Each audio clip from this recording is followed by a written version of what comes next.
বন্ধু, আজ কাজ থেকে ফিরতে অনেক দেরি হয়ে গেল রে। মনে হচ্ছে এখনই বৃষ্টি নামবে। দেখ কি ভয়ানকভাবে বাজ পড়ছে। হ্যাঁ বন্ধু, ঠিক বলেছিস।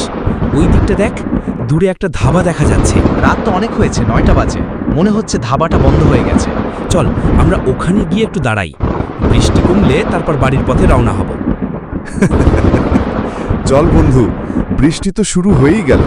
তাড়াতাড়ি চল, ওখানে গিয়ে তোকে একটা গল্প বলব।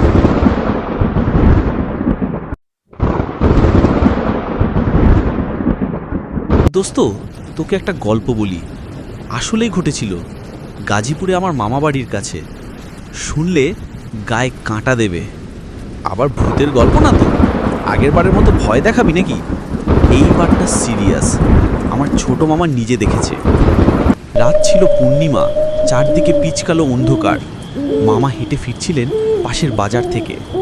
হঠাৎ দেখলেন তাল গাছের নিচে সাদা শাড়ি পরা একটা মেয়ে দাঁড়িয়ে, চুল খোলা, মুখটা একদম বোঝা যাচ্ছিল না। তাল গাছ, পুরনো গল্পে তো সবসময় তাল গাছের নিচেই ভূত থাকে।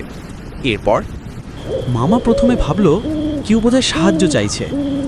কাছে যেতেই মেয়েটা আস্তে করে বলল, ফিরে যেও না, কেউ নেই ঘরে। এরপর হঠাৎ তাল গাছের ডাল থেকে একটা কাক পড়ে গেল। মামা দৌড়ে পালিয়ে এলো।